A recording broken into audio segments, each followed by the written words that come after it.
Retired from active duty and training recruits for the IMF, Agent Ethan Hunt faces the toughest foe of his career, Owen Davian, an international broker of arms and information who is as cunning as he is ruthless. Davian emerges to threaten Hunt and all that he holds dear, including the woman he loves.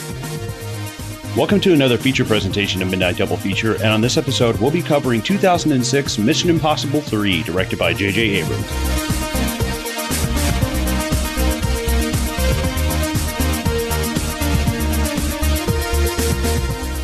Ladies and gentlemen, welcome back to another episode of Midnight Double Feature, where we are covering Mission Impossible 3, directed by J.J. Abrams. As you just heard, your mission, should you choose to accept it, is to listen to this podcast. It's me, myself, and I, Zoheb, and Colin, my intrepid co-host. What's happening, Colin? Hey, what's going on, guys? Thanks for listening. Thanks for listening. Thanks for coming back. It's been a couple of weeks. We did the old sly and took a fortnight off. Much needed summer vacation. Yeah, yeah. I mean, like that's kind of like one of the things about our podcast is we don't really do a lot of breaks, like big breaks, sort of thing. Just on this main feed, whereas the Breaking Bad feed is like, where are the episodes for a year? Yeah, we're hoarding those like a fat kid in a fucking cake shop. Like, right, exactly. We've just a little update for that, by the way. We've done 8 episodes of season 3. We're recording them, and we hope to hopefully have it finished soon for release soon. So if you're waiting for Bad Crystal, a Breaking Bad podcast to come back, it's going to come back soon. We're just recording it in the background. We're hard at work. Yeah, and those are tricky to record because we can only take them one bite at a time. I would love to just bang out 3 Breaking Bad in like 3 hours and just do a quarter of a season. Yeah. But the method, the gimmick of the show kind of hinders us from doing that. So it's not that we don't want to. Right. It's just that shit takes time. Exactly. But look, if you guys aren't following us on social media, please do. It's in the show notes. All of the details are in the show notes. Please consider becoming a member of the Green Room. That's our membership club. Thank you to everyone who signed up already. Thank you to everyone who listens to our bonus episodes and commits to our podcast. We really appreciate it. It's really humbling, and it's just so amazing. You guys are incredible. To sign up, head to patreon.com/Midnight Double Feature. That would be absolutely amazing. We'd really appreciate it. We are an independent podcast. We don't make any money off sponsorship or advertising or anything like that. We've been doing this podcast for 4 years without, and we've put a pretty penny into the podcast. Between the two of us and Danny and Matt Veller as well, of course. And it's been a labor of love, man. It's been a labor of love. Mm-hmm. So let's get into this. Let's get into Mission Impossible 3. Now, you're probably thinking, wow, that's a bit of a random pick, right? I mean, like, whether it's you, Colin, thinking that, or whether it's the listener thinking that, because this franchise has become bigger than this movie, than Mission Impossible 3, right? I mean, so like Mission Impossible Fallout is the latest, is the one that, that came out a couple of years ago. Rogue Nation before that, Ghost Protocol before that.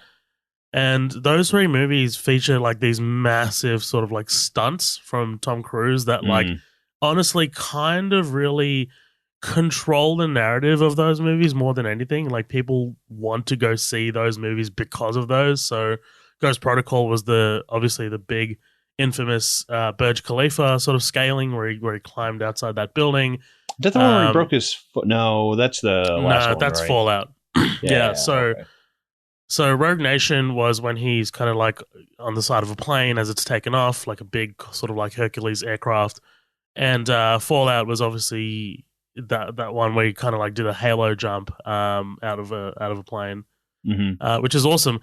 So look, I picked this movie because it's the first movie that it's the movie that introduced me to the franchise and to Ethan Hunt. I watched this back in 2006 at the movies with my brother. Not kind of knowing what I was in for. I mean, like I remember, I'm 13 by the way at this age, and I remember there being like a lot of like marketing around this. And I guess the marketing worked on me because it really got me in, and the trailers looked awesome. So I was like, I begged my dad, like, hey, can we go watch this? And he's like, yeah, sure, you and your brother can go. So here we are, 10 and 13, watching this movie. And we Your both dad's loved like, I it, ain't dude. spending money on this shit. Right. My dad's like, man, I've got other things to do. Like, he's like, I'm Yeah. good.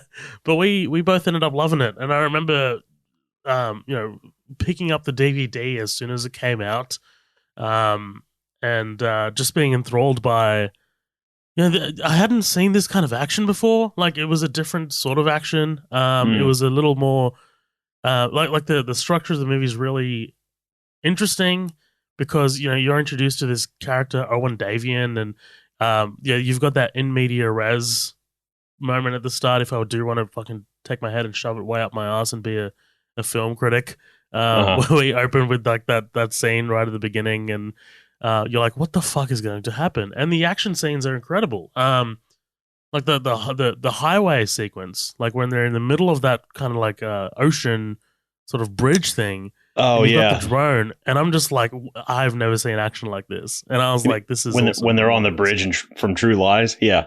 Yeah, that's it. But more than anything, man, like I think right now I'm on a bit of a Tom Cruise high. Like, I mean, I think, probably besides you, the world has seen Top Gun Maverick. Yeah. I've never seen Top Gun. I mean, I haven't seen the original one. I only saw it for the first time a couple months ago. I'm not even lying. Like, I've never seen it before like a couple months ago. And then I went to Top Gun Maverick and it just blew my socks off. I'm going again for the third time tonight with my dad. Oh, nice. Yeah. And, like Tom Cruise is kind of like this larger than life figure who you don't really want to get to know personally, but you're grateful that he exists in the movies because, man, like this guy, like, I'm just going to say it. I think he's one of my favorite actors of all time. Like, I mean, he commits 100% to every single role he takes on. Like, you never watch a Tom Cruise movie or a Tom Cruise performance and you're like, oh man, he could have, Tom Cruise could have been better. Like, you know what I mean? Like, he's always, and he's worked with the biggest directors of all time. Like, he's worked with Michael Mann, Stanley Kubrick, Oliver Stone, fucking Tony Scott, like, just these massive, larger than life. It was fucking Spielberg twice. Oh yeah, like, yeah, World of Worlds, right? Yeah, Minority Report. So, like this movie. So Top Gun Maverick finishes shooting in 2019, and the pandemic happens, and Paramount are getting all these offers from Netflix and Amazon to buy the movie so they can stream it. And Tom Cruise is like, no, we have a movie that absolutely deserves the cinematic experience. And man, oh man, is that statement so fucking correct. Like, this is like Top Gun Maverick is such a cinematic experience that it's like, damn. I have such a deep love for Tom Cruise now outside of his personal life, because let's just admit it. I mean, like, what the fuck? I mean, the whole Scientology thing, and yeah. Kind of dug himself into a hole there for a little while, Yeah, the jumping on the couch kind of thing. I remember being a lot younger, and I think it might have been just after Mission Impossible 2 came out, which is the one that was filmed here. And I remember being to my, like saying to my cousin, who was much older than me at the time, I was like, oh yeah, look, that movie looks pretty cool. And I guess it was just like around the time that Tom Cruise was always in the media, whether it's jumping on the couch about like Katie Holmes and all that stuff. And he goes, nah, I'm tired of Tom Cruise. And I'm just like, what? Okay. And I'm just like, I'm a kid. I'm not taking in news reports like he is. I'm not watching Oprah with Tom Cruise on it, Right, exactly. By the way, at the end of Scary Movie 4, there is a great Oprah Tom Cruise parody that I've never seen that one. I don't think I've seen the fourth one. It's good. It's not as good as 3. It's the same directors as 3, but it's not as good as 3. But anyway, look, that's me on this movie. I really dig this movie. This is J.J. Abrams' debut, directorial debut. Oh yeah, that's right. 06. Which is wow. Yeah, 06. Like before this, he was on Lost. He was on Alias.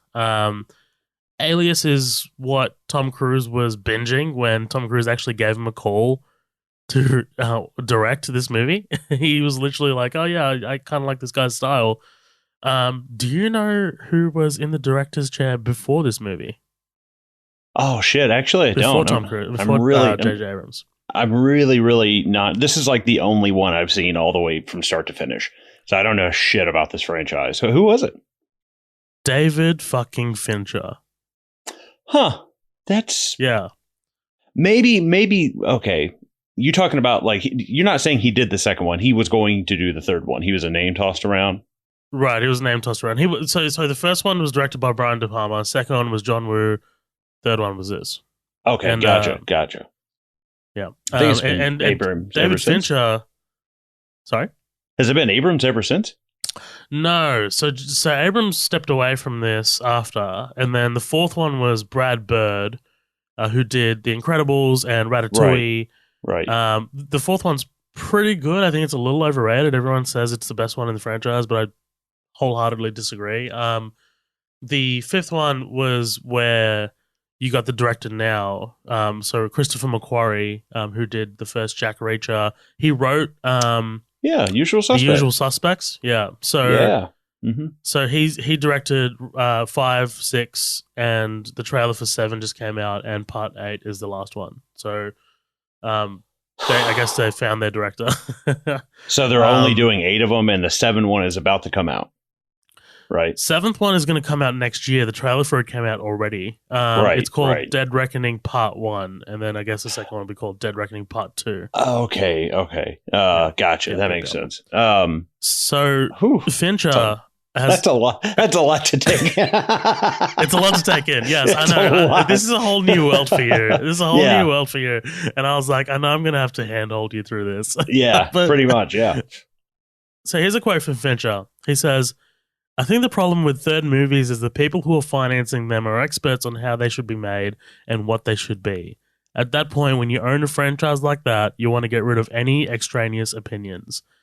I mean, obviously, David Fincher speaking from experience on Alien 3, right? I mean, he's right. He didn't have a great time on that movie, and you know that movie is what it was. But after that, Joe Carnahan ended up sort of like taking the role. Joe Carnahan directed Smoking Aces and the 18 remake and The Grey. But then, yeah, so that was actually, you know, when Joe Carnahan stepped in, the script was completely something else. So it was going to have Kenneth Branagh, who played a guy based on Timothy McVeigh, the Oklahoma bomber. Right. Okay. And That's it's like, all right, well, yeah. And Carrie Ann Moss was attached to star, and Scarlett Johansson was attached to star. And then, you know, like so much time passed, and essentially all of that dropped away. And then, you know, Carnahan quit in 2004, and then Tom Cruise called J.J. Abrams, and then we got what we got. But overall, I really dig this movie.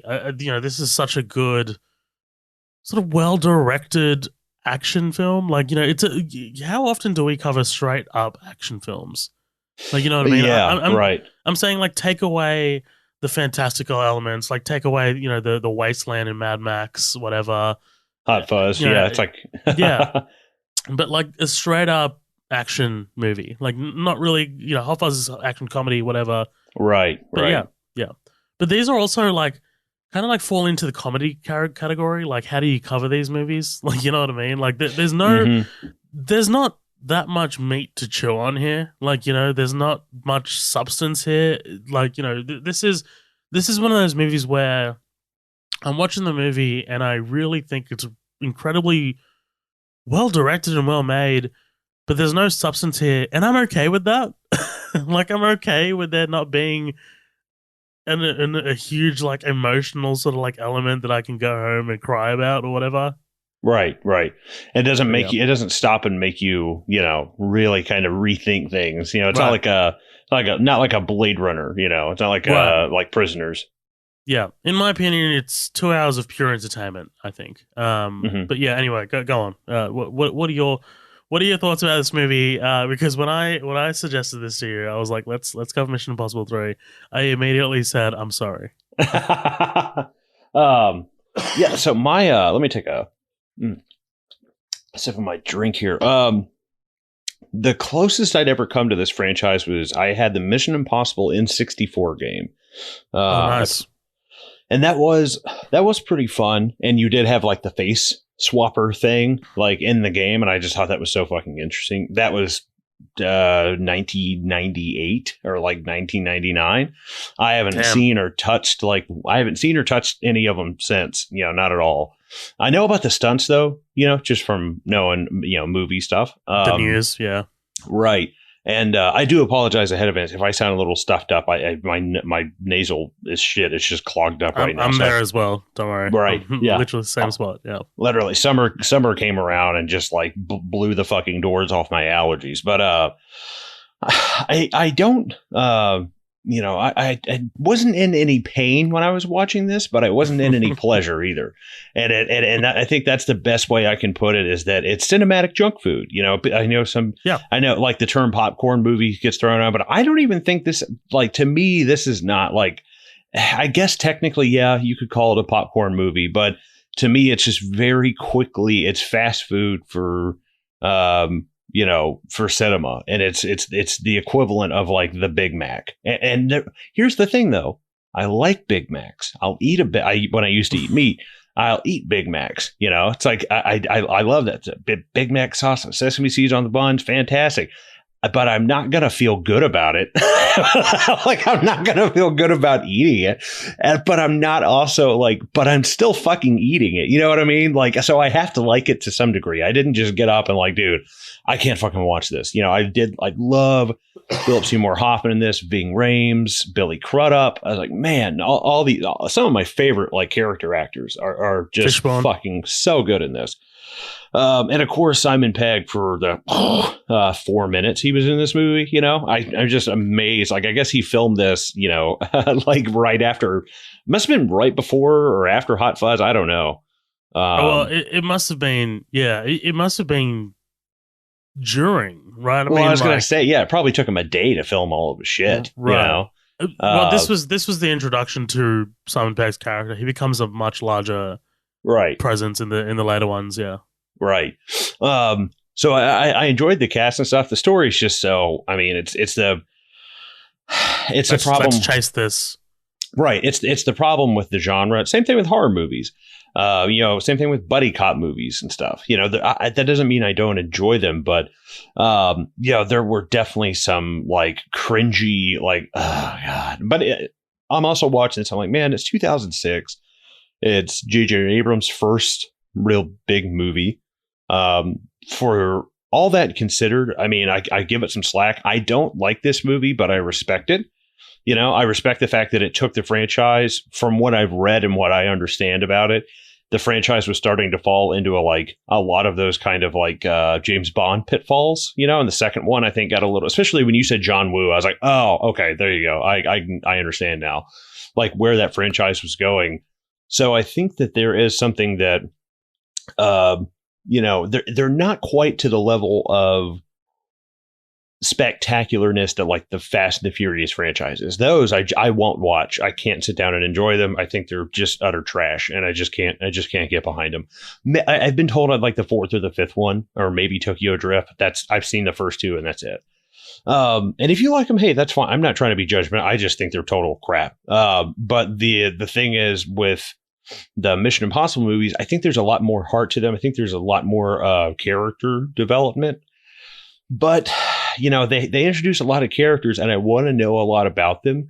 But the movie, because it has so much to set up and pay off, which it does a very good job of, it sets up a lot of shit that comes back later on. I really enjoyed that. Him reading lips, the tracer in the brain, like all of this shit comes back later on. I was like, cool, that's cool. I like that. But at the same time, it makes your movie 2 hours long, and I don't know dick about your characters. So it's kind of a trade-off. But the thing is, you're not coming to watch Mission Impossible for the characters. And I feel like if they did make something like that, I would really enjoy it. But I could just tell they kind of sacrificed not quality for quantity, but they definitely sacrificed story for style. And so, and that's okay. That they did that intentionally. Nobody made this movie thinking we wrote the greatest story since fucking Gone with the Wind, and here it is trapped inside this crazy action movie. It's like, no, I think everybody kind of knew what was, even in 06, these were kind of cliches, but that doesn't mean that it's not performed well. Michael Giacchino, I love seeing that guy's name pop up in music for films. And I liked pretty much everything that happened. I think Philip Seymour Hoffman is a little underutilized. Could have used him a little bit more. Yeah, but his line deliveries, you have a girlfriend or wife or something, he's terrifying because he's so matter of fact, and I'm gonna hurt her. Right. It's like he's reading off of like, mow the lawn. I got to get some lean cuisines. It's like he's just rambling off like a weekend list, My brother and I thought the exact same thing. So like at the end of the movie, when he's like, when he calls him, right, and he's like, you realize you had like 5 seconds left. The way he says, the train yard at Danong Zong Lu, meet me there alone. And that's it. And it's just right. Right. It's like a guy, he just doesn't care about what happens to him at the end of this exchange. And that is something that, everybody in this is really like, you got to watch your back or you'll end up dead. And he's like, dude, I'll be dead in 6 months. I already know. Well, I don't fucking care. It's like this guy doesn't give a shit. Ethan Hunt is nothing but a mild annoyance to him because he's like, dude, I'm playing with people on your side and you don't even fucking know it. It's so ridiculous. It reminds me of Lord of War. Yeah, did you ever see Lord of War? Nick Cage? Yes. Yep. At the end, Ethan Hawke, he's just like, well, somebody's about to come in this room and here's what's going to happen. And then you hear the on the door and it's like, oh man, like that's a great movie. That's a really underrated movie. I enjoy. I need to go back and watch it again, but I did enjoy it a long time ago. But yeah, that's my thoughts. I don't love it. I don't hate it. I don't necessarily. I wouldn't watch it again, but I wouldn't. If I knew somebody who liked these movies how you like these movies, I would recommend it to them. But if it was somebody who liked movies how I like movies, I'd be like, stay the fuck away from that thing, man. That's kind of almost exactly the kind of reaction that I expected. I think I knew that you'd find some things of value in here, like enough to kind of like keep you sort of like chomping a little bit, keep you chewing a little bit until the end. Because like it is a well-constructed movie. And right. I think you are right. Like they did make an intentional choice to let go of the characters and the character development and whatever in favor of a propulsive let's keep going forward story. You know what I mean? Right. Like let's always keep moving forward kind of thing. And they do the same thing moving forward. Ghost Protocol, Rogue Nation, Fallout, they all do the same thing where we're always moving the story forward. We're always chasing something. And that's not to say that we don't really get to know the characters. I think, there are little like sort of, and when I say little, I mean like very little moments between the action scenes of like Luther telling Ethan, hey, I'm not really sure about that girl, like, whatever, like kind of thing. So like we do kind of like get like little glimpses of like, what their mindsets are and stuff like that.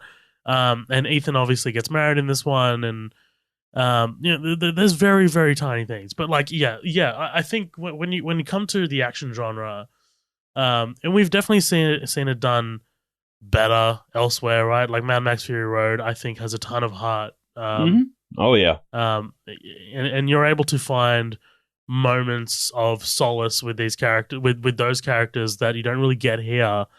But no, that this is the genre, and like like you said. Sometimes I just want a cheeseburger. Sometimes I just want a cheeseburger with fucking fries and a Coke, and I just want to sit down and just watch shit blow up. And there are some incredible action sequences in this movie, I think, that are really well put together. But like, anyway, man, look, what do you say we get into this bitch? I am down. I apologize in advance, by the way. It is 7:00 on a Saturday night, and someone is mowing their fucking yard. 7:00 on a Saturday. I can hear the weed eater behind me, and I'm like, God, I hate living in the fucking South, dude. Like, wake up at 8:00 in the morning and do that shit, man. Like, God, that is aggravating. It's like, I'm trying to watch fucking Sopranos here. It's the college episode. Quit fucking mowing, man. Like you fucking what are they called? Stunads? Woke up this morning, got yourself a gun. I did watch the end of Saints of Newark. I just saw that scene, how it ends, and I was like, oh, that's fucking rad. So yeah, I'm excited. I'm definitely excited to jump into this and kind of see where this takes us.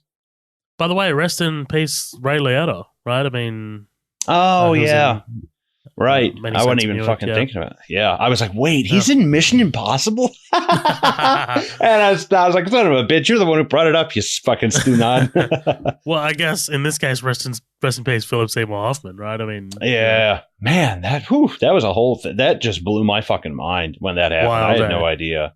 Yeah, have you seen Doubt? Watch Doubt if you haven't seen Doubt, man. Like I haven't. Awesome. I really want to see The Master. I really, really want to see that because that's PTA, right? It's Paul Thomas Anderson. PTA. It's Joaquin. It's a weird movie. Yeah, I've heard it's got a lot to do with something that somebody likes in this movie. Yep. Okay, let's do this.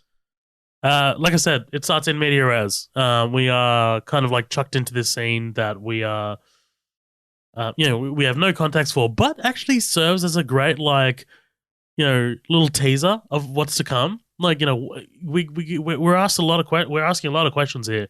What is the rabbit's foot? How did they get themselves into this situation? Who is this guy holding the gun? I thought this was how the second movie ended. And I was like, what the fuck, man? I was like, is this like a last time on Mission Impossible? I'm like, what the fuck? I was so confused, man. Quick question. Sorry. Is Kerry Russell in any of the other ones, or is she just brought in and killed in this movie? No, she's just brought in and killed in this movie. Okay. Just making sure. Yeah. I like Kerry Russell. Yeah. I like it too. So I guess if we are talking continuity, 1 and 2 don't have any continuity. 3... the only part that they take of 3 moving forward is the fact that Ethan gets married. And then 4, 5, and 6 are connected, like pretty well connected. Cool. And in this new one, they're going to bring back a character from the first one.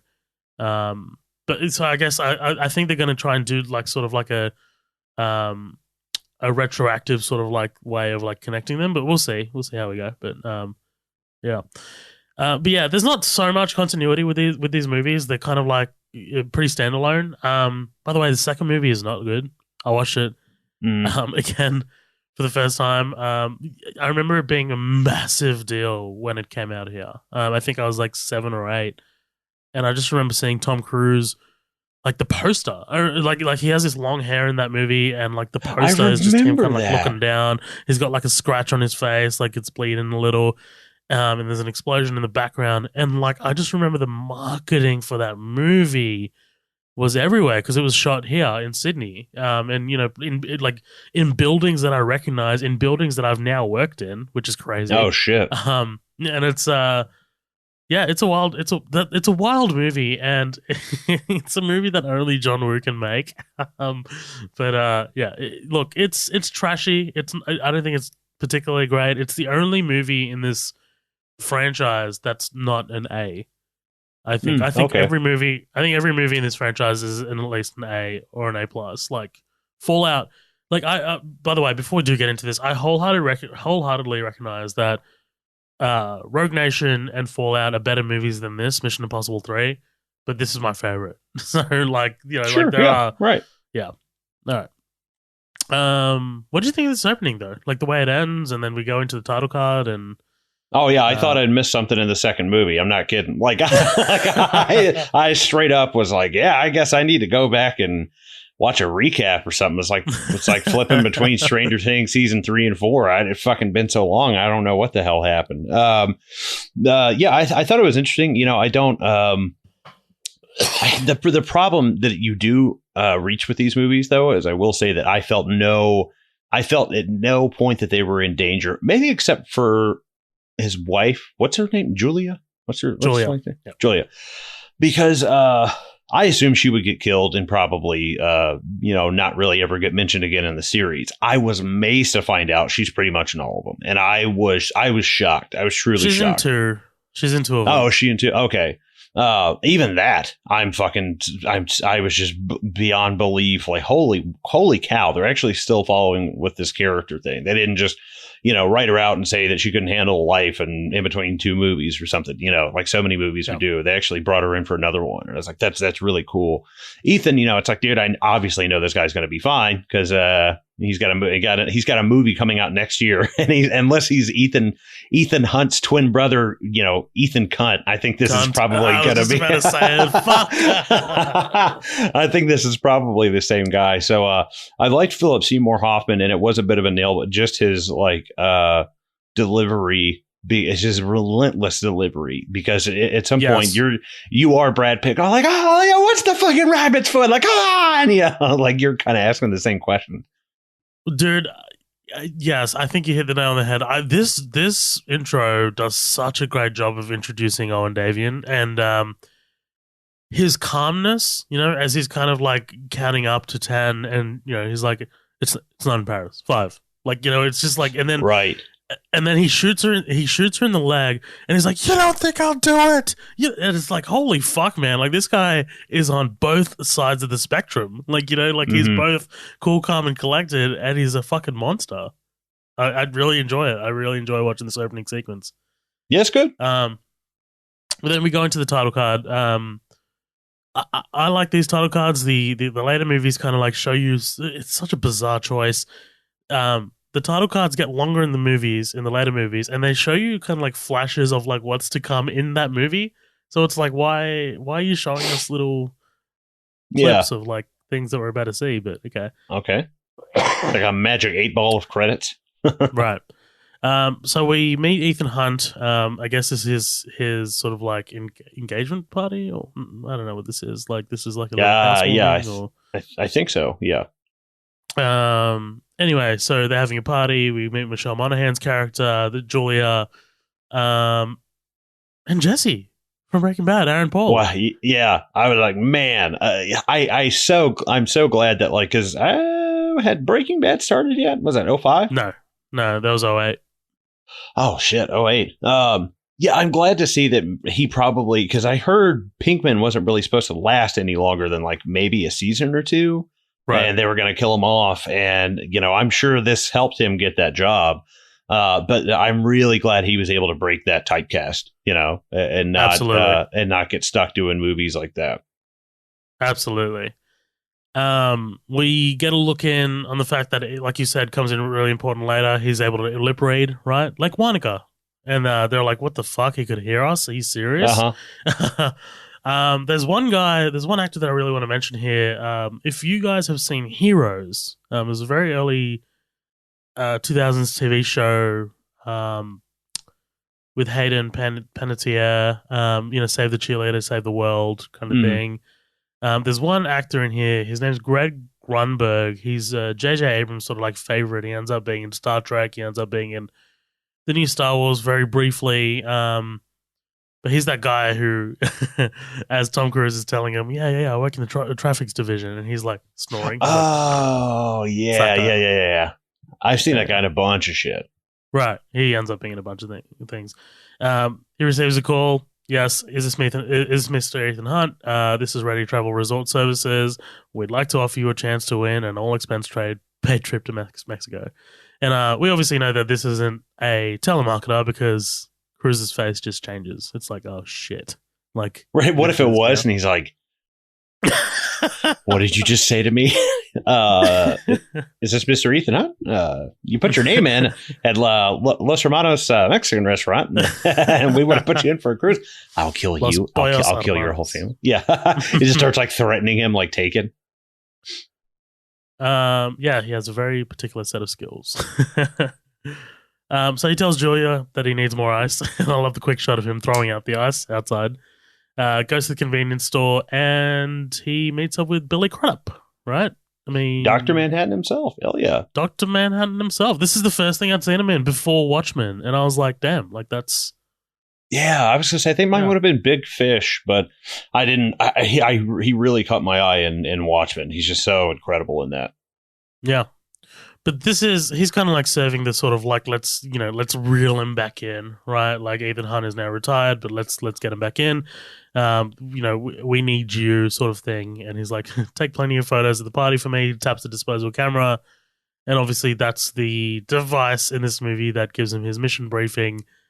And it's basically, the whole thing is Kerry Russell's character, who is Lindsay Farris, was trained by Ethan Hunt.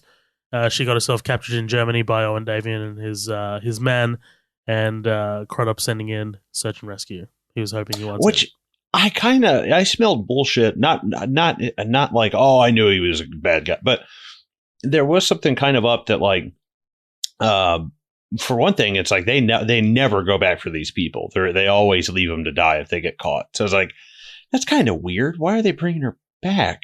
And then once they were, Kerry Russell, is like, the call came from, Lawrence Fishburne's office. Like, yeah, but I didn't see him do that, though. I was like, that's just, I don't know. You can be a little, I was like, I sense duplicity.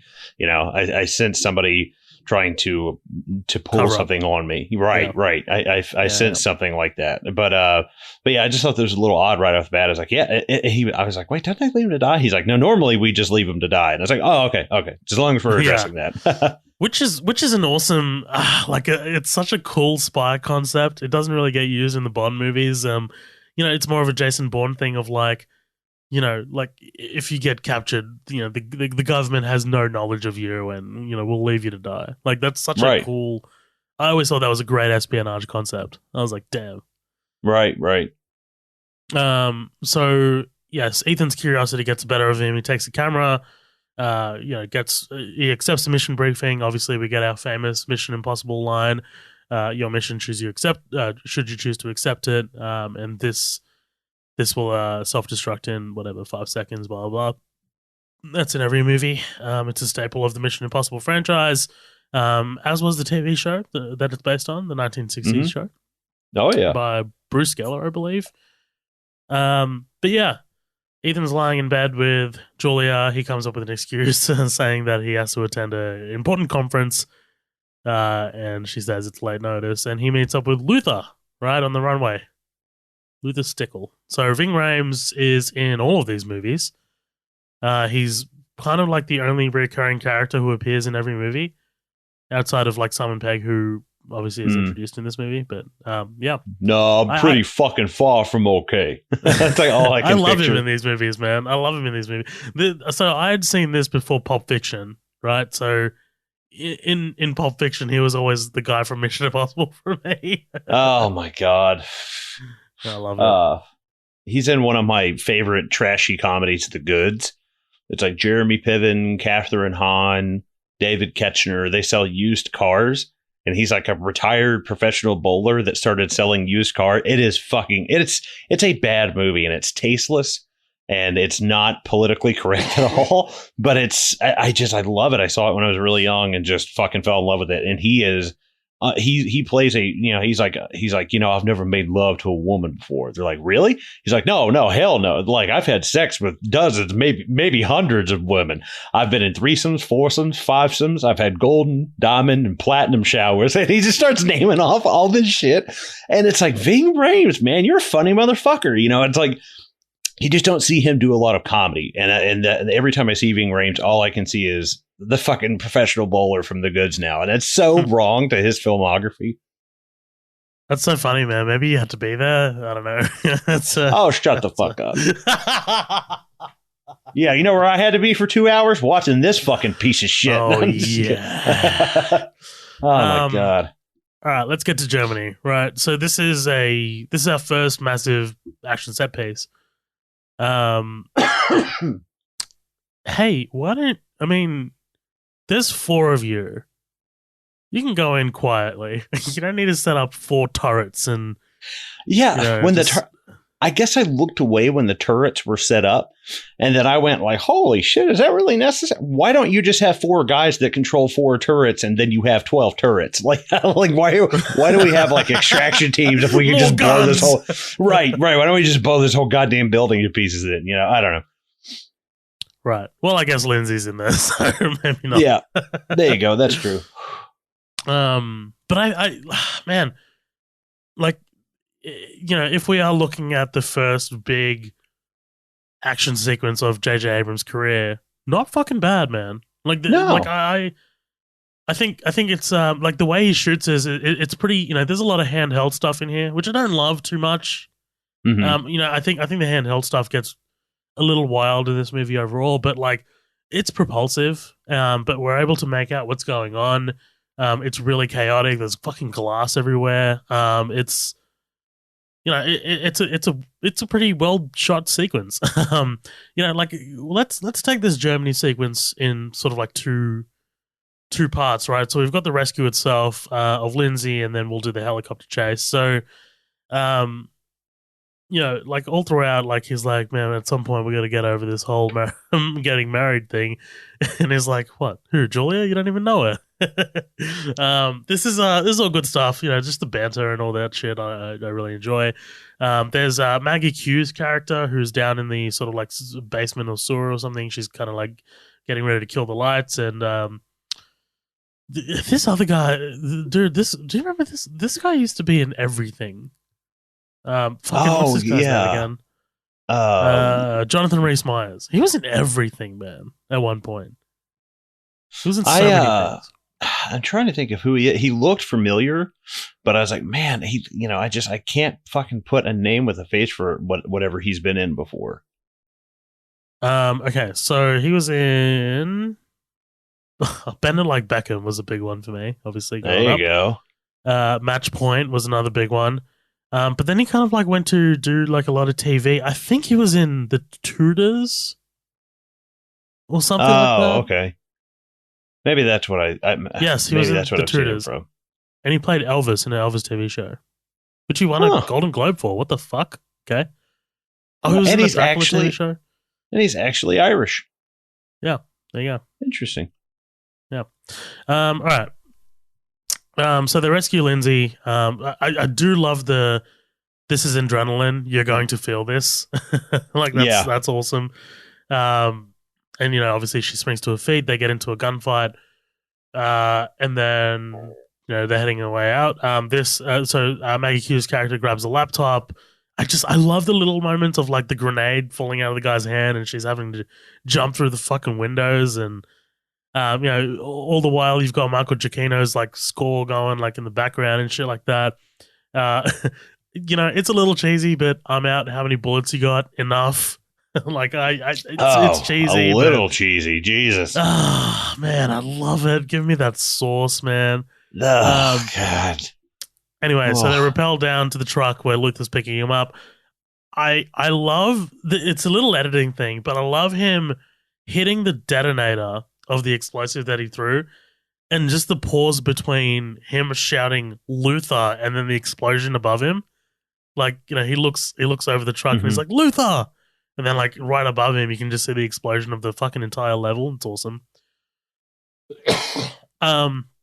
Lindsay is complaining about something in her head, right? She hears this like fucking beeping or vibrating, and it's like, what the fuck? Okay? That did honestly give me anxiety watching this. It's like, that makes me sick. I don't like this. Like something in your head that only you can hear. She has such little screen time in this movie, but man, does she make it work. Like, she's so good in this role. By the way, have you seen The Americans? Her TV show with no, but I need Matthew to. Rhys.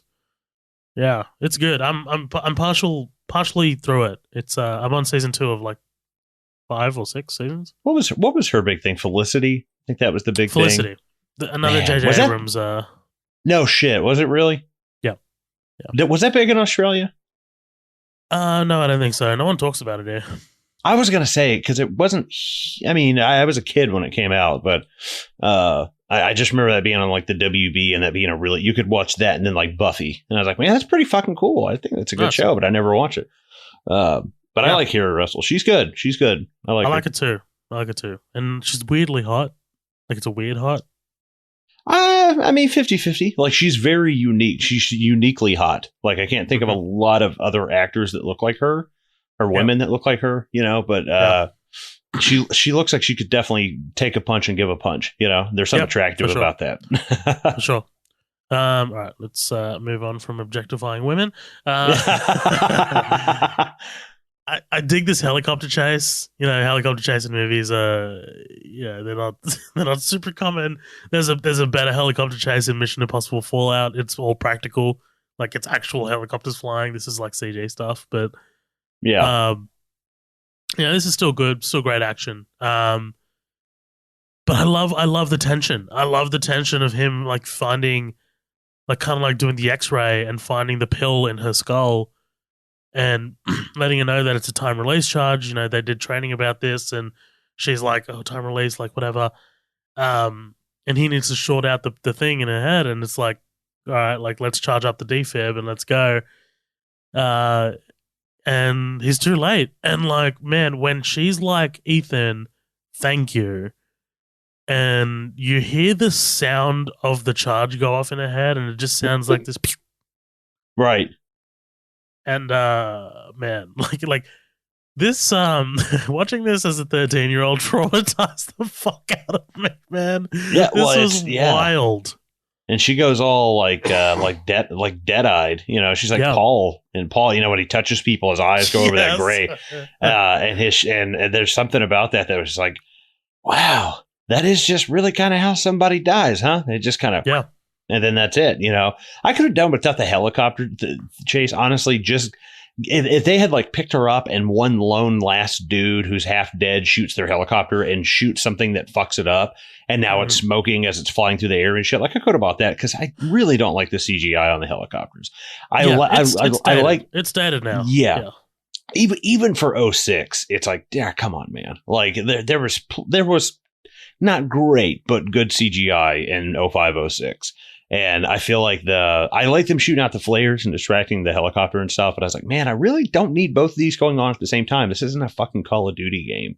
You know, I was like, I don't really need, especially in my first, we just had a big action set piece. Why don't we just kind of like ride the wave of that down and just have some characters in a helicopter instead of cutting back to a helicopter chase we know that's going to end with all of them pretty much being okay. You know, it just felt kind of trivial. Right, yeah. So less action in your action movie is what you want. Right, yes. I want basically the suits are going to love that. I want a deep psychological probe into who is Ethan Hunt. I want the whole movie from the brain implants point of view when they put it in Ethan's skull. That's what I want. That'll come back in Mission Impossible 9 when Tom Cruise is 70 and he's going for his Oscar. Like, you know, it's kind of like a deep introspective look. And we tried to get him to stop filming, but he just wouldn't stop running. And it's him like running across water and shit. You know what it reminds me of? It's like there's a moment in Family Guy when like I think it's the parade. It's like, and here's Oliver Stone with Born on the 5th of July. What a truly insane man.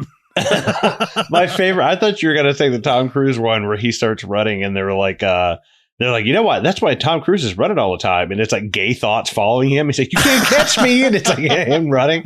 Like, man, yeah, who cares? I don't care if he's gay. I just, man, Family Guy ripped Tom Cruise apart for so long. Well, he just made himself such an easy target. And like now it's like, now I just feel like people respect him a lot more. Like I think that generation is like sort of like, you know, we've seen like Tom Cruise's insanity, and like now people my age are like, all I've seen from this guy is commitment. Like, you know, like this is right. Like, how do you go from this to Tropic Thunder? You know? Yeah, that's true. Yeah, that's a big jump. Yeah. He comes home, kind of like pretty much in tears, and Julia gives him a hug. Oh, cute. And then we introduce to Lawrence Fishburne's character, Brassel. He is awesome in this scene, dude. I'm not on you yet. Oh, dude. Did you just throw a title at me? I was like, oh, that is fucking good. Did you just throw a title at me, Mr. Musgrave? And like, Billy Crudup's like shitting his pants. And man, I feel like every time I see Lawrence Fishburne's face in this movie, did you ever play Red Dead Redemption 1? Yeah, a long time ago. Yeah. I just think of Gaptooth Breach. No, I don't. No, just kidding. Every He's time got I see this giant fucking crevice between his teeth, man. I'm just like, You can Oh live yeah, in there. it's definitely part of his look. It's kind of got like the Steve Signature. Buscemi, Anna Paquin, teeth kind of thing. It's like now it's just a part of their look. Steve Buscemi has never been in a dentist chair in his life, man. That's insane. Oh yeah, I read something, because it was about people with teeth like that, and people come up and just offer to fix them at parties. And Steve Buscemi's like, he's like, how many times I've had somebody come up to me at a party and ask to fix my teeth, or like offer to fix his teeth, and he's like, I don't fucking want to do that. I always see him and think of Nightmare on Elm Street 3, and I'm just like, man, that's so fucking crazy. This guy is Perry White in Batman and Superman. Yes. Like that's really cool. Yes. Yeah, I always liked Fishburne. Like anyone who's in the Matrix, I'm just like immediately like, okay, I have a deeper respect for you. Oh hell yeah. But like also in this scene, we're kind of like given the lowdown on who Owen Davian is, and like how the IMF regards Owen Davian. Like he's just this guy who provides. He's an invisible man. Like we can't catch him at all. Like we don't even know what he looks like. Which is interesting. Which is an interesting villain, because like he's kind of like this middleman, right? I mean, like if we think about it, the villain of this movie is not the person who will use the rabbit's foot ultimately, right? It won't be the terrorist who uses the rabbit's foot that Owen Davian's selling it to. It's Owen Davian, the middleman, who is continually supplying these terrorists or supplying the enemy with these weapons, which is an interesting. Like I thought that was an interesting choice for a villain. Like he will never be the one to activate the rabbit's foot. You know what I mean? I was like that's right. That's not a bad thing for a villain. I really enjoy that. Right, he's an evil or Tony Stark, basically. He's just providing the slingshots. Yeah. Ethan keeps getting these flashbacks of Carrie Russell. Am I ready? He receives a call at her funeral, and he finds the microdot that she sent before she died. You get this moment between Luther and Ethan, just kind of, you never slept with your little sister, did you? Oh, Jesus, man, the fucking phrasing, man, come on. Yeah. And I love like Cruz just being like, the fuck? Right. The laziest line of dialogue in this movie is right here, by the way. This is when he says it's magnetic, and then Cruz is on his phone and he's like, magnetic means encrypted. That is, I hate lines that are intentionally meant for the audience, because Luther knows that it's encrypted and magnetic means encrypted. You know what I mean? Right. Like it's just like, why are you doing Well, I think this? Luther even says, he's like, I know that. Basically, Right. like, I don't fucking. That's what makes it stranger. Like what a strange choice for a line. Yeah, well, that and anytime they would cut, they would show like Berlin in big letters and then Germany in small letters. I'm like, oh, I'm sorry, is it Berlin, Switzerland? Like, what the fuck? That's like, what I think I know where. does. Oh my god, I think I know where Shanghai, Berlin, and fucking Rome are in this movie. I don't need to know what country they're in. Like that. Right. That I felt so insulted as a fucking viewer. I was like, dude, come on. I know. You're telling me like, this isn't Rome in Azerbaijan. This is Rome, Italy. Thank you. Thank you. This isn't Paris, Texas. Oh, thank you very much. French man in the south. Yeah. You in the wrong side of town, boy. Cletus, a slack jawed Yoko. Ding. Hey, Brian 9. All right, let's get into Simon Pegg's introduction. He plays Benji. Simon Pegg, didn't even notice over the years, he lost a ton of weight, man. Like, he's looking a lot rounder in this. Oh, yeah, for sure. He's got that Shaun of the Dead money now. He's eating those Shaun of the Dead meals. Because right after this, I mean, dude, this has got to be before Hot Fuzz, because he lost all that weight and he had to keep all that weight off for a while too. I think and now, like, dude, he looks insanely good now. Like, dude, watch him in the trailer for the new Mission Impossible. He looks totally. He did something for like Men's Health, and he's got like a 6-pack, and it was for a role. But even his wife was like, yeah, you can't keep this up. Like, that's not healthy full time. Like that image. She's like, I love it. I love looking at it. She's like, but that's not healthy for you to keep full time. And it's not even that he's fat. He just is in such great shape now that he looks like there's no double chin, but now his hair looks a little bit different. Like, his less moon face. Yes, I'll be honest. Time has not been nice to Simon Pegg's face. He wrinkles. He's like, and I think that part of that is he did admit to like drinking a lot, having like a drinking problem, and that'll age you up like a motherfucker. There's no doubt about it.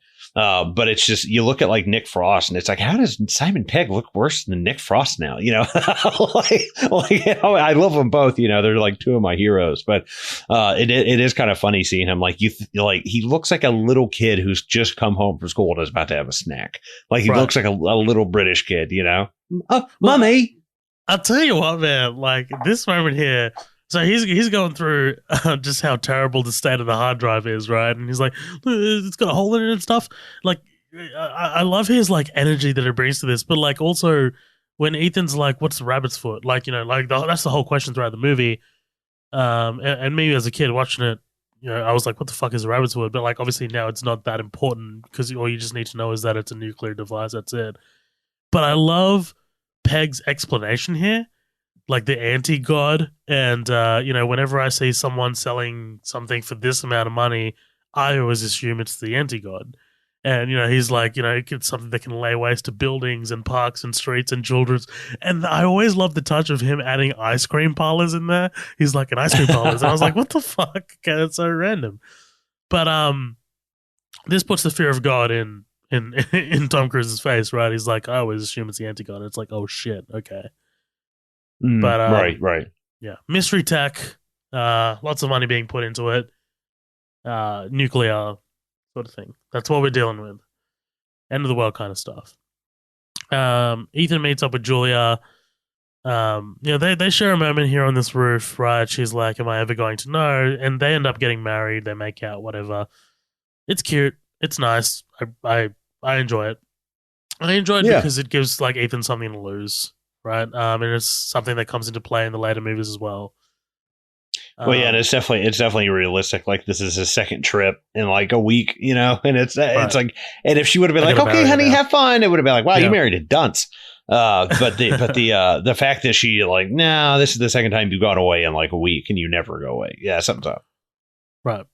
Well, let's get to Rome, Germany. Right, that's the country we're dealing with.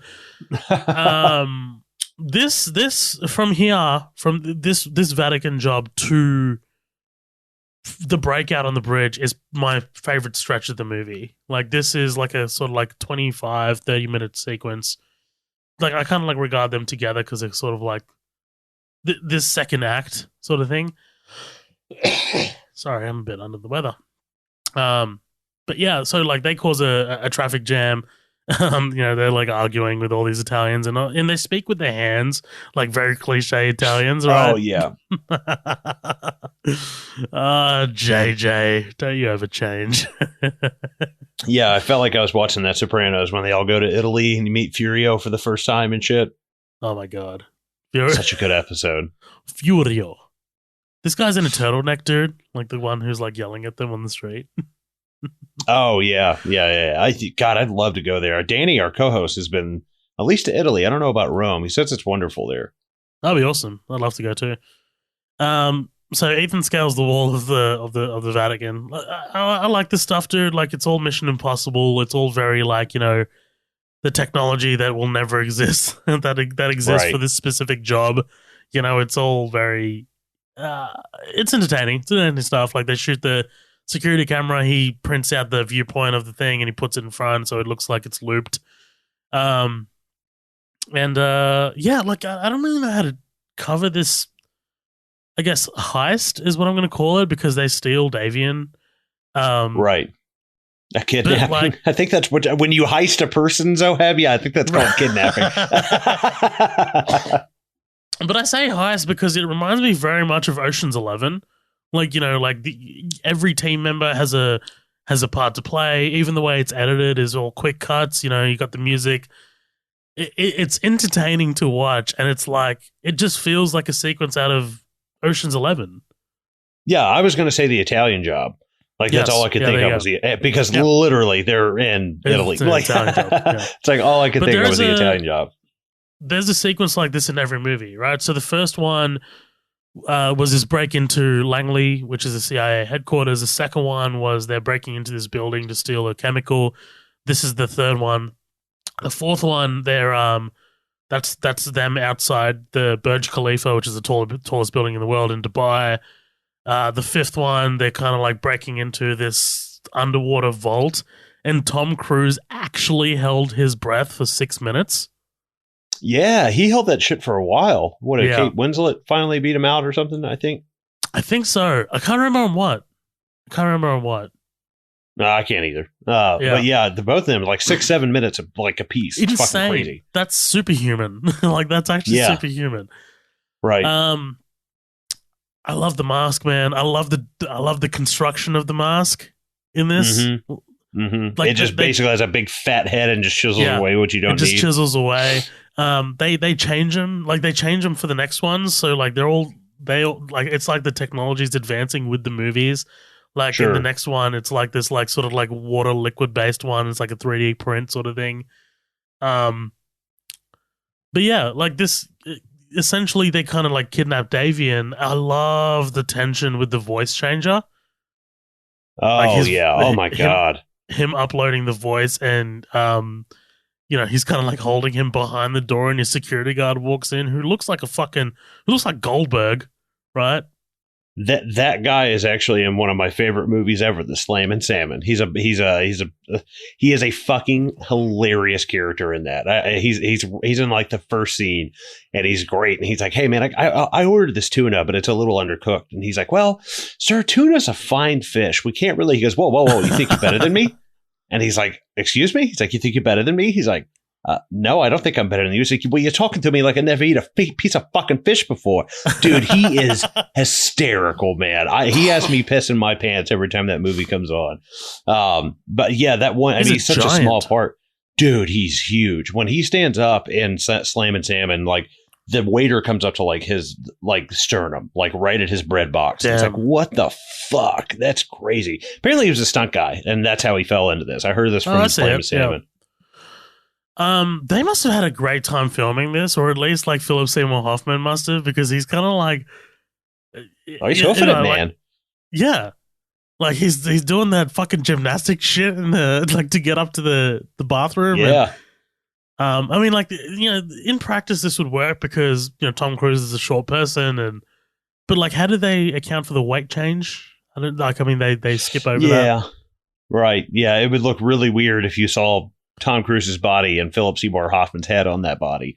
Like, what the fuck? That doesn't make any sense. Right. And I love him reading off the card thing. Like, I guess it just has the perfect amount of like sounds that they need. Every vowel, every iteration of like a word, blah, blah, I don't know, just the way that it's like, and the way they're saying stuff, it's very vowel-y, like it's a rhyme. And I was like, oh, okay, they're trying to get as many like consonants and vowels as you can in like a few seconds. It's like, that's pretty cool. And I love like Seymour Hoffman just being like in the middle of it, like, what the hell is this? It's like, what, like, because like, imagine what's running through his mind, dude. Like, it's like, what the fuck is this, man?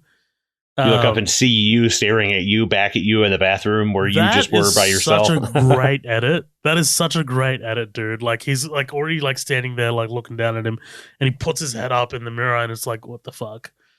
But yeah, like they end up making off with Davian, but not before they blow up that Lamborghini, which always makes me sad. It's such I can't imagine their budget like for these fucking. Like the IMF gets their budget back. They're like, great guys, you took him down. It's a $6 million job, though. Brassel's looking at the receipt, like an itemized receipt, and it's like -$6 million, and it's like, what the fuck? Right. Well, and it's like, do you have to? What is it? A Lambo? Is that what she's driving? I believe it's like, a Lamborghini Gallardo. Yeah, it's not that expensive. Okay. It's actually not that expensive. That's one of the lower end ones.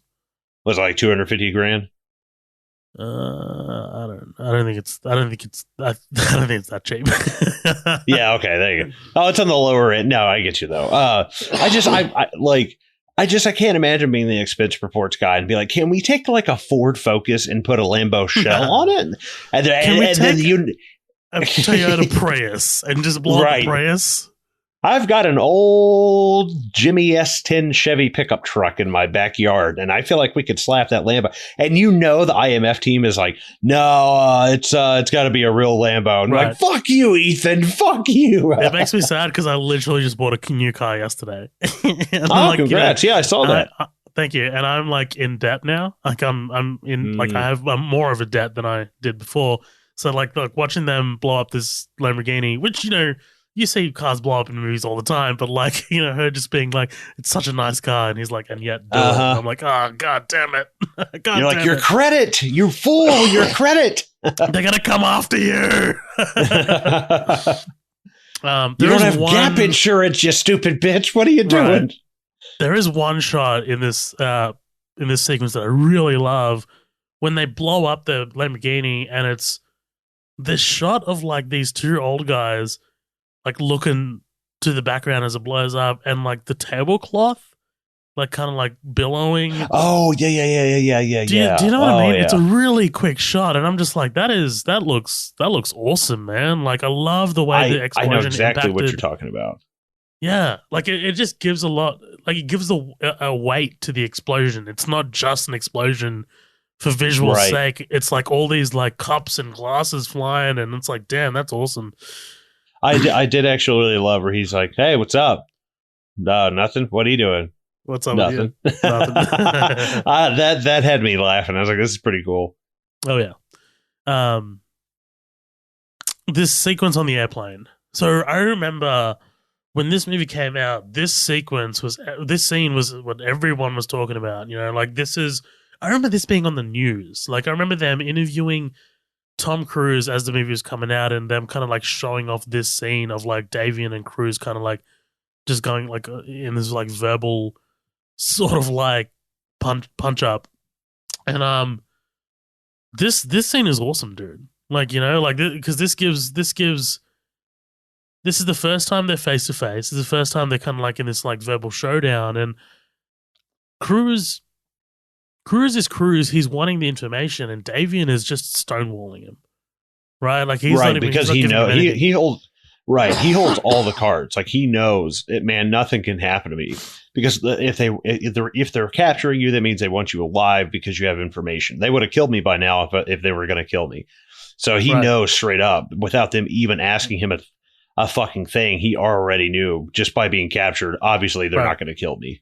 They might torture me, but they're not going to kill me. And David knows exactly how to get under Ethan Hunt's skin, right? Like, I mean, there's this extreme close-up. When I say extreme close-up, it's like unsettling, like an unsettling close-up on Davian's face. And he's like, I mean, you saw what I did to your little blonde friend at the factory, right? Yeah. And then it's like, oh, shit, okay. But I really love when, like, Hunt gets up, grabs Davian's chair, drags him back, and you see Davian just kind of, like, looking like, what the fuck what's he about to do? Right. Uh-huh. Yeah, I like that. And, and the fact that at first you might even think they're playing good cop, bad cop. And then you realize it's like, no, this is just bad cop all around. There's no good cop in this. Like it's not a staged thing. They're actually kind of like, hey, Ethan, calm down, dude. Right. And somehow Davian hears Luther shouting Ethan's name because, whatever. And then we get to, we touch down, we're crossing this bridge, but not before we get the microdot coming back, and the call came from Brassel's office, right? Mm-hmm. I mean, like, that's a bit of a development. And then out of nowhere, the fucking SUV behind them just explodes in fucking 10 meters off the ground and slams into the ground. And it's like, okay, what the fuck is happening? You see these like two rockets just like slam into the ground in front of them. And, Ethan's like trying to get his bearings, and you just see off in the distance this fucking drone approaching. And it's like, what are we into here? Because we're not, we're not doing like a factory incursion right now where it's just bad guys, right? We're dealing with civilians, right? There are actual now we're on civilians on U.S. the bridge. soil. Right.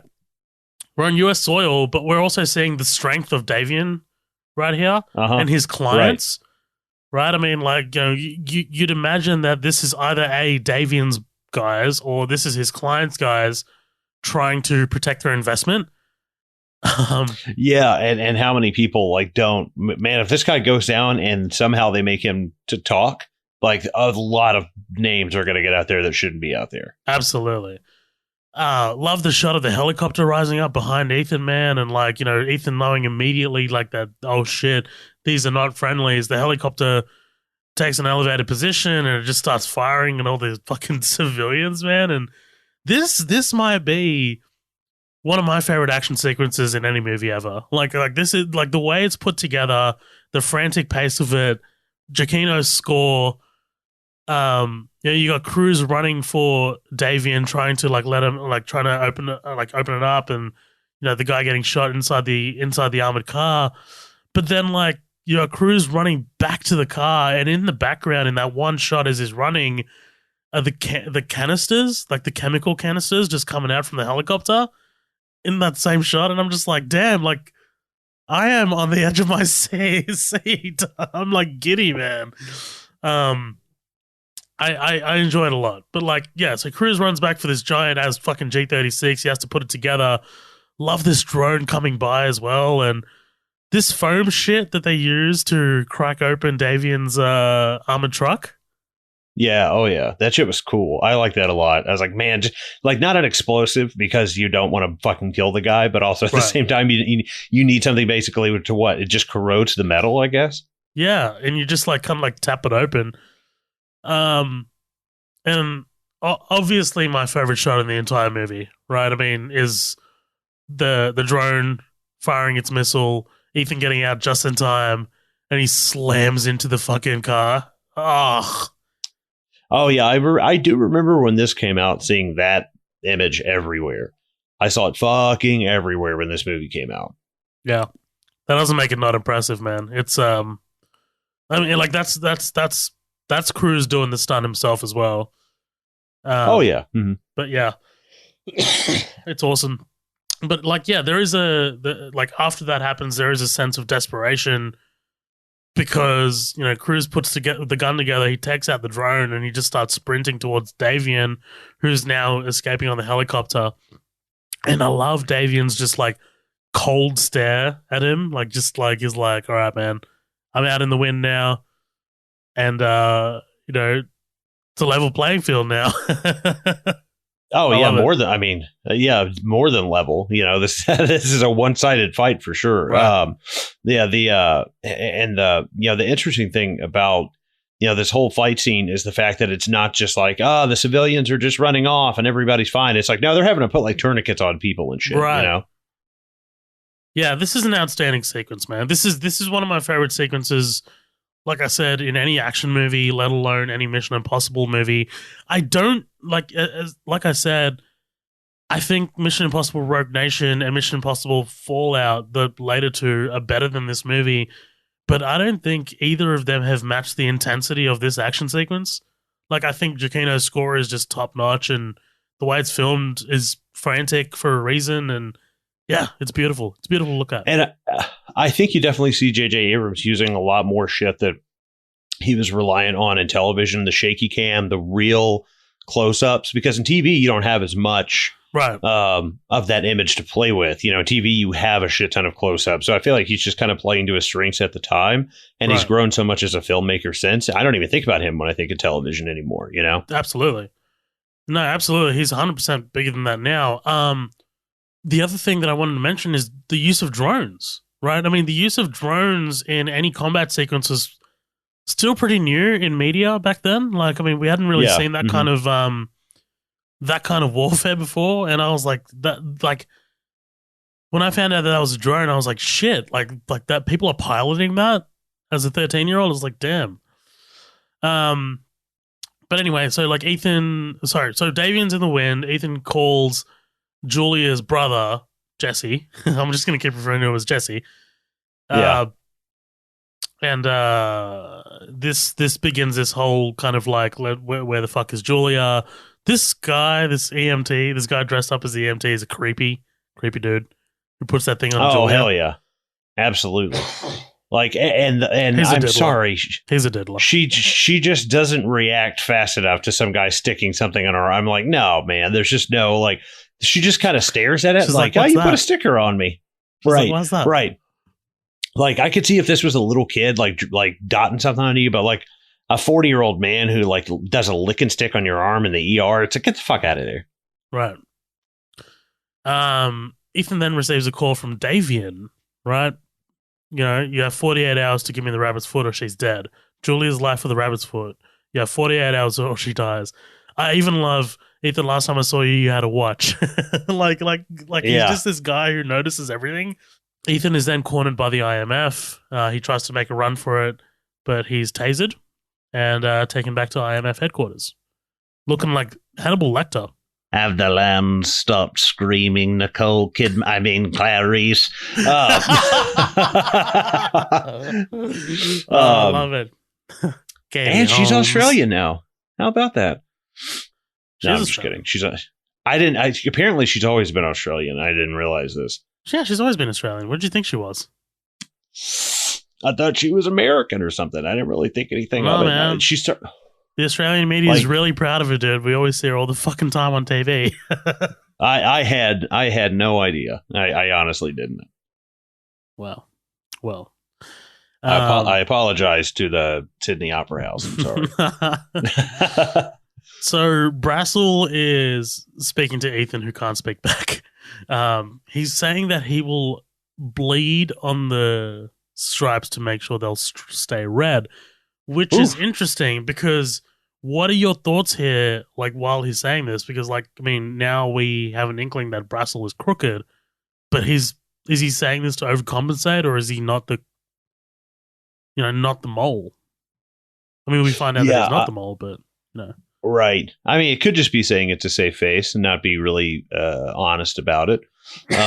But I took it as him just kind of, basically, I'll do whatever it fucking takes to keep, America kind of thing. Even if that means, working with bad people. Right.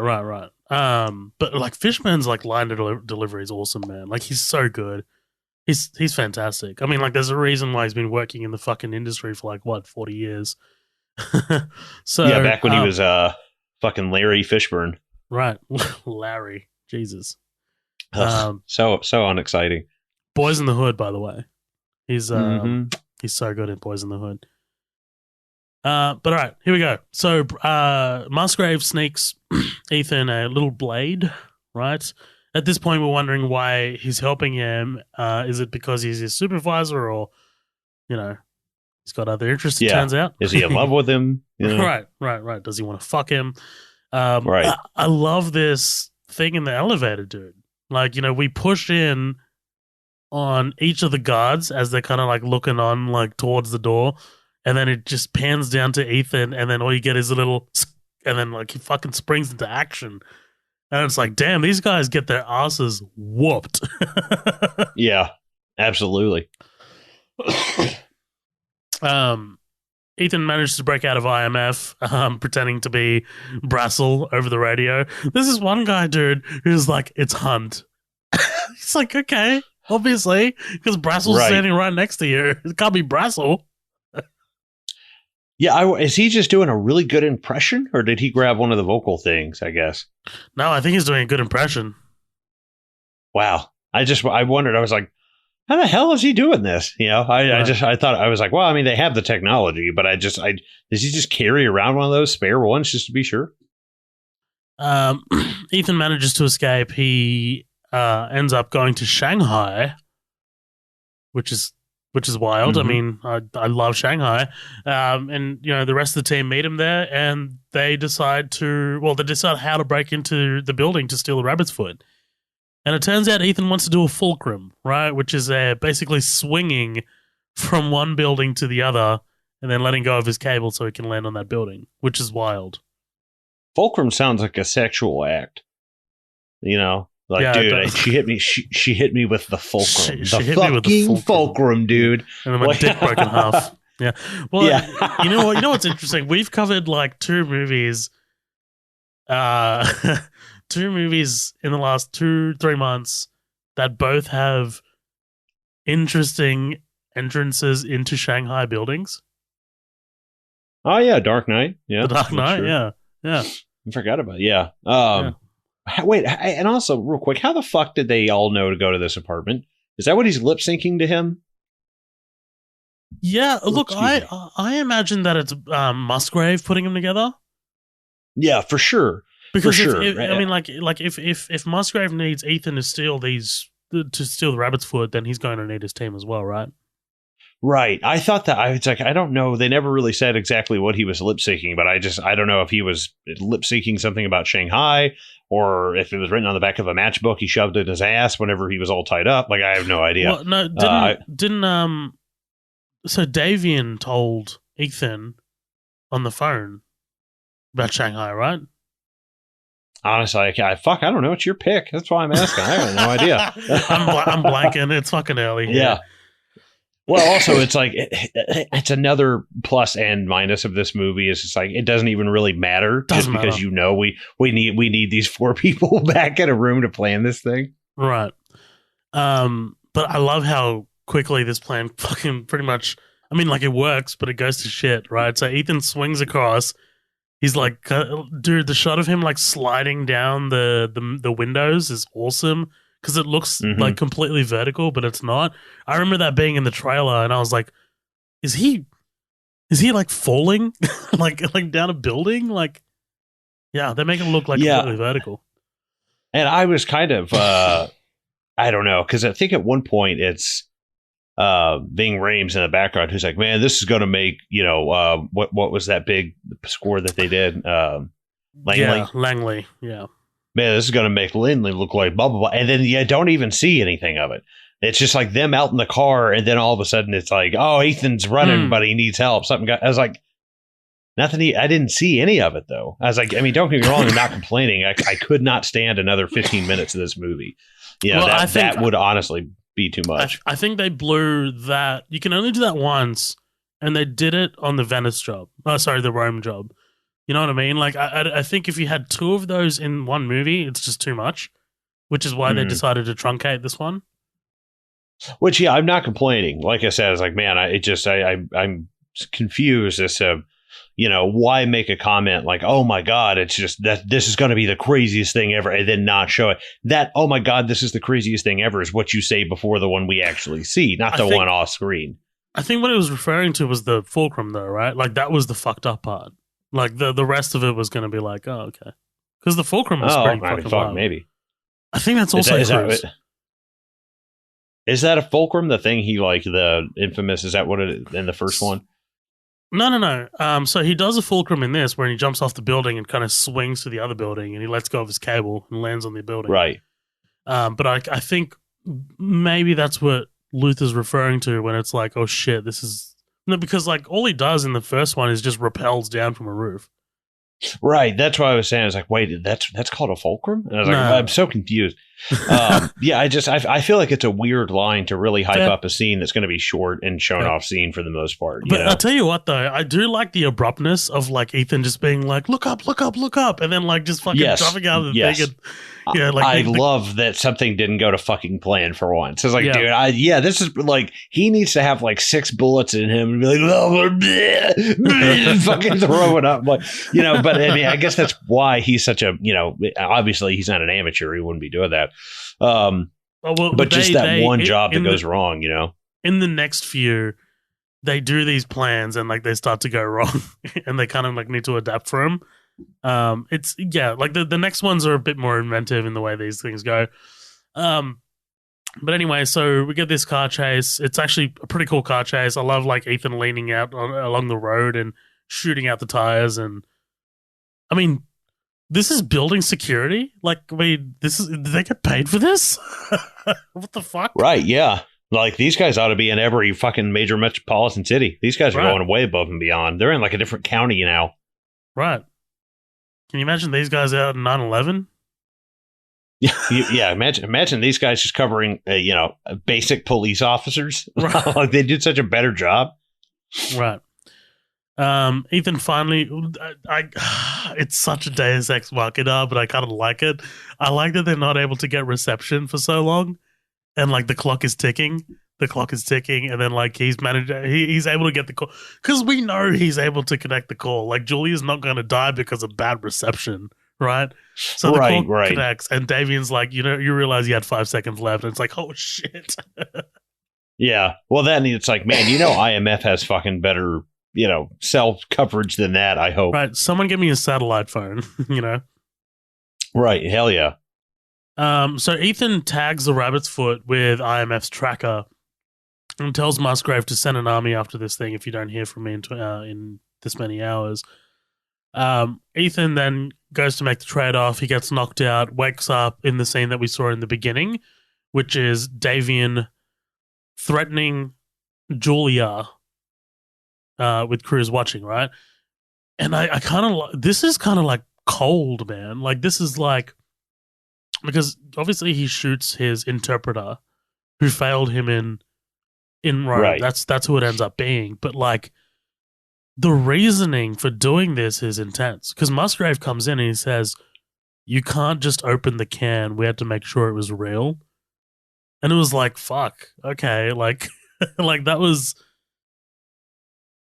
that's awesome. That's such a great, like, I mean, like, because it's true. You can't just open the can and make sure that it's legitimate. The only way they know that it's not a fake rabbit's foot is to torture Cruz, and if he gives up the fact that it's not real and there's a real one somewhere else, that's how you know it's real. Like, it's like shit. Mm-hmm. I do also. They're like, yeah, the interpreter, she failed. I'm like, how did she fail him? She's not a guard. She's an interpreter. She interpreted shit. What do you fucking kill her for? It's like, you could have just grabbed, I don't know, anybody else. Grabbed a nun while you're at Vatican. Fucking go for it, man. They're a dime a dozen. They're a dime a dozen. Yeah, they're like, yeah, she failed him. I'm like, not like she took an oath to protect his fucking life, man. I was like, I don't know. That kind of made me laugh. I'm like, how did she fail? What part of interpreter did not work in her favor? It sounds like she was doing a pretty fucking good job. If it had been like, oh, interpreter / badass life-saving sniper, then yeah, I get the second part. But I was like, I don't know, it just kind of made me laugh. They're like, yeah, she failed, and I was like, okay, I don't really see how, but I'll go with it. I'm not a big deal. It just made me laugh. But look, Colin, she failed by being a woman. Okay, come on. Yeah. In reality, she was like, yeah, she says hot dog, DVD, hot dog. Like, she's a terror. She's fucking terrible at Mandarin. She doesn't understand any of it. It's that scene in fucking Harold and Kumar go to Guantanamo Bay. And have you seen this? Have you seen this movie? I have not. Oh my god! So it's Ed Helms, like, being brought. So Harold and Kumar, they fucking get they end up being branded as terrorists because they bring a fucking bong onto a plane and they think it's a bomb. So they haul the FBI haul their parents into a room, right? And Harold being Asian, they get like this interpreter played by Ed Helms. And Ed Helms is just like trying to translate into like Chinese or Korean. I think it's Korean. What the interpreter is asking. And the Koreans, like, the parents are like, dude, we speak perfect English. Like, we were born here, whatever. And then Ed Helms turns to the FBI guy and he's like, they seem to be using a weird dialect. What a fucking idiot.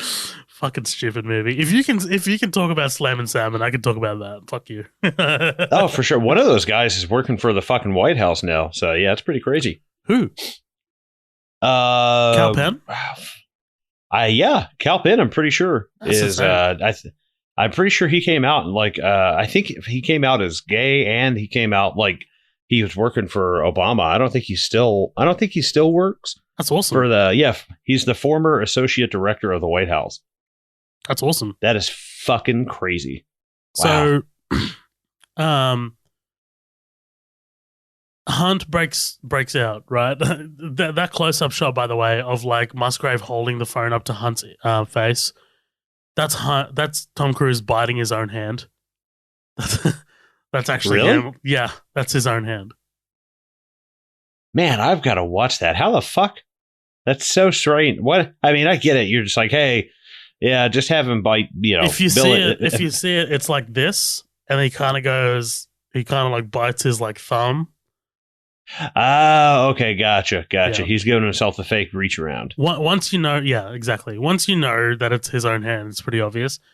But he manages to get in touch with Benji, who kind of like guides him to where Julie's being held. Dude, this run, this like unbroken 60-second shot of Tom Cruise running, through this little holy shit, village is incredible, man. Like this guy runs so perfectly. Like knees up, arms like hands open and chest out. It's just such like a well, and it there's something, regardless of how you feel about these movies and regardless how you feel about whatever, that Tom Cruise, his body is like at tip top shape at all times. Yes. Just immunity wise, his diet, the amount of his caloric intake, his sugar, that guy's body is like Rocky IV physique all the fucking time. Yes. Just, and I don't feel like he would ever pull a Christian Bale and hurt his body to get a role like Christian Bale has. Like, he's going to make the roles work around like how he takes care of himself. And that's one thing I really do admire about him, is he does really actually take care of himself. That's what I'm saying, man. Like even if you hate him, you need to be like, you got to afford some respect to him, man. Like he's 100% committed. Like I feel like, and again, like I don't love getting involved in his personal life. Break out your e-meters or whatever the fuck. But like, right. I feel like after he broke up with Katie Holmes, which wasn't too long ago, he kind of like dived into this like whole the movies are my life rabbit hole. Like, you know what I mean? Like, yeah, that's fair. I could see that. I just feel like he's now like, this is my one true lady. Right. Yeah. He definitely seems more like committed. It's like he's like done a Nicolas Cage kind of thing, like they just seem like they're. And they take some roles that are usually not something that they would take. I think Tropic Thunder is when people kind of were like, okay, this guy can be lighthearted. He can take a joke. I think that helped out a lot. No, absolutely. Then you also have those wild, weird roles like the Michael Mann Collateral role. Like, it's like, holy shit, man. Yeah. Like, this is a different. Like the closest. Yeah, him and Les Grossman are like the closest he's ever come to being a villain, a real villain. Even Vincent in Collateral, it's like, I guess you could say he's a villain. He's just morally, and he doesn't care. He doesn't, not that he wants to kill people. He has to. It's what he's paid for. It's a different take. So I don't know. It's interesting. He's never really played like an out and out villain. I'd like to see that. That's it. And I'm not, as much as I do say that I really love Cruise. I mean, like, I'm going, like, it's not much of a stretch to say that he doesn't have a lot of variety to his resume, right? I mean, like, outside of Les Grossman and Vincent, but like, that's just what makes him good, to be honest. Like, he just knows what he's doing. So, but look, anyway, he finds this building where Julia is being held, takes out these guys, and Davian makes his appearance, right? And Davian reminds me very much of the Joker. Like, he's not a physical kind of like presence, he's not really someone who can go toe to toe with Cruise, and that's where the time release charge sort of comes in, because Cruise is obviously, he needs to be incapacitated in order for he's got to have that handicap. Yes, exactly. But I love, man, Phyllis Seymour Hoffman is so menacing here. Like, I told you I was going to kill you in front of her. Well, I'm going to kill her in front of you. It starts to get into villain monologue territory a little bit, but I think like once Cruise is able to kind of like gather himself and able to, dude, I love the elbow fight, like the elbow fighting, like that whole thing. Like, I need to keep my hands on my head or it's my head's gonna explode. and he kind of like brings his elbows up to fucking knock Davian out. And then, they take the battle out onto the street, and Davian is just fucking ruined by a passing truck, and you just see his shoe. Yeah, I love that random, like it hits you so hard to knock your fucking clothes off. And I like there is something kind of physically imposing about Philip Seymour Hoffman, because his physique and body type is just so different to Tom Cruise. Right. And it's like, yeah, Tom Cruise, I mean, obviously he's going to land more precise, quick strikes, but Philip Seymour Hoffman is just like haymaker. Like he's just fucking wailing on him. Like it's very unskilled kind of fighting comparatively, but I think it's pretty cool. Absolutely. So now it's up to Julia to short out the time release charge, and like they end up doing that. But Cruise, he kind of ends up sort of like passing out because of the shock, and I don't love the beating on the heart sort of thing. Like I love you. Yeah. But I love like Cruise immediately coming to and just like fucking picking up the gun and like pointing it towards the door. And it's like, oh shit, like But yeah, Julia and Ethan end up leaving, and I love Ethan going, everything that I'm telling you is classified, right? Cruise then says to Brassel, hey, I'm going to go and enjoy my honeymoon. And, oh, by the way, what's the rabbit's foot? Brassel goes, I'll tell you if you stay. And he's like, nope, see you later. I'll send you a postcard. That's awesome. Right. Yeah. And I do like that. I like that it's the movie kind of saying, like, does it really matter if it's, a biological weapon that wipes out only gingers? Like it doesn't fucking matter what it is. We want it, and I do kind of like that. But at the same time, it is kind of like the movie, very tongue in cheek, being like, yeah, none of this really, not that the events didn't matter, but what we were after, we need bad thing back, basically. Yes. That's it. Absolutely. And that's Mission Impossible 3, bitch. That's, there you go. It's, it's a fun ride. I think it's a fun ride. It's incredibly entertaining. I think the bridge scene is just incredible. You got a great villain as well, and this is the one that really kind of like revived the franchise. I did post a little bit of a poll because I have seen a lot of people comparing the Mission Impossible franchise to the Bond franchise, and I just wanted to see what the temperature was, like to see if people preferred one over the other. We got quite a bit of a great response, so thank you to everyone for voting in the after party. And on Twitter. Twitter had a massive turnout. So, on the after party, James Bond and Mission Impossible had 8 votes. James Bond had 14 votes. So, damn. So the after party, it's a clear winner.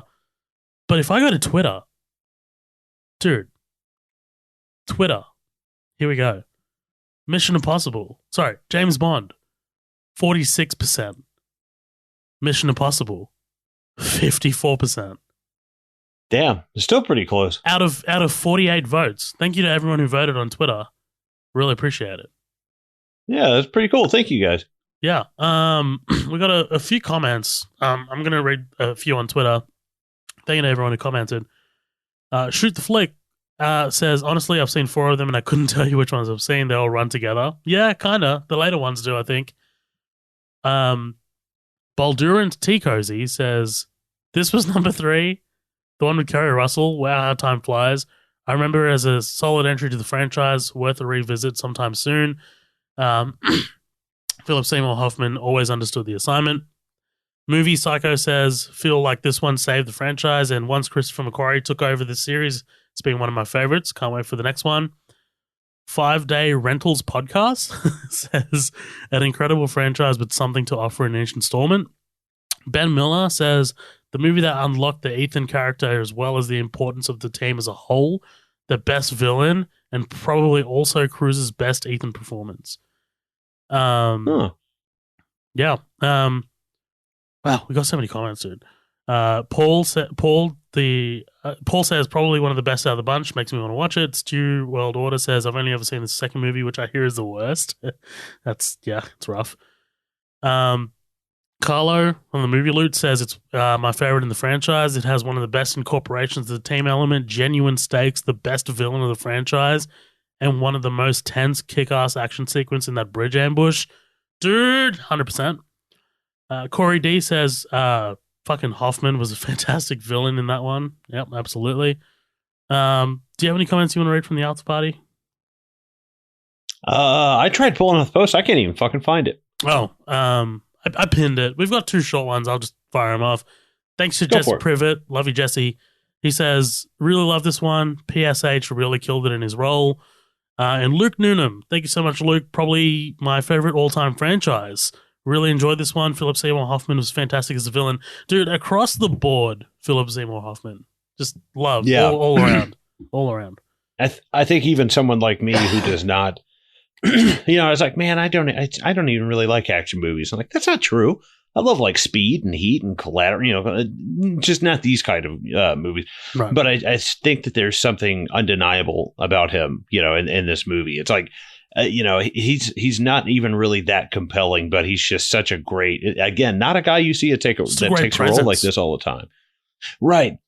And this was 2006. It's not like he was an up and comer, he picked to do this. I think that's cool. I like that. Absolutely. Do you want to give your closing thoughts on this movie? Yeah, why not? Again, I don't necessarily love it. But I respect it as a movie for what it's trying to do. It's like when you find somebody, when you're single and they're attractive and there's nothing wrong with them, but they just don't click for you. And you're not, listen, I'm sure you're perfect for somebody else. There's nothing wrong with you. There's nothing wrong with me, just not compatible, and I've had that happen multiple times, always being on the receiving end of it. But no, just kidding. But that's the way I feel about this movie is it's, you'd have a fun time, but it's just not going to last kind of thing. And there's nothing wrong with that. If you're just here for a good time, then hey, have a good time. But if you want a little bit more than that, you might have to do a little bit more looking, you know what I mean? And there's nothing wrong with that either. It's completely fair enough. I think this is my favorite in the franchise. This is the one that introduced me to Ethan Hunt as a character in the world of IMF and all that stuff. I think the franchise has only gotten better. I think Christopher McQuarrie has this really keen eye on practical effects and doing things for real. And it really elevates these kinds of movies into something that is so much more entertaining than some of the recent Bond movies. I'm not going to say No Time to Die. I thought that was pretty good, but Spectre, absolutely. The teamwork in these movies are really essential. The score, the cinematography, it's all fantastic. Cruise is firing on all cylinders, and these movies don't happen without Cruise. I think, he solidifies himself as an absolute action star in these movies. And he's just one of the best working today. And, when he retires or, God forbid, if he passes away, I'm going to be genuinely upset because he's just released he's got an amazing resume. He's worked with the best people on the planet, the best directors on the planet. And the guy is just committed to furthering movies, man. And that's why we're doing this. It's why we podcast. Well, hell yeah. Absolutely, dude. 100%. Oh, yeah. All right, guys. Thank you so much for tuning into this episode of the podcast. Remember to rate and review us on iTunes. If you do like what you hear, please sign up for the Green Room. It's only $5 a month. We have a bunch of episodes on there. We have nearly 50 episodes on there.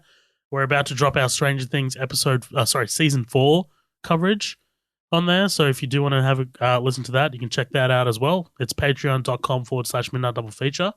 Head to our website for our social medias or, on the show notes on whatever app you're listening to. Head to midnightdoublefeature.com. We have our merch on there as well. We have little written reviews as well. Colin, anything else you'd like to say for the nice people before we go? No, just thank you guys for listening. Thanks for accepting this mission, and we'll catch you guys on the next one. Appreciate it, guys. See you next time.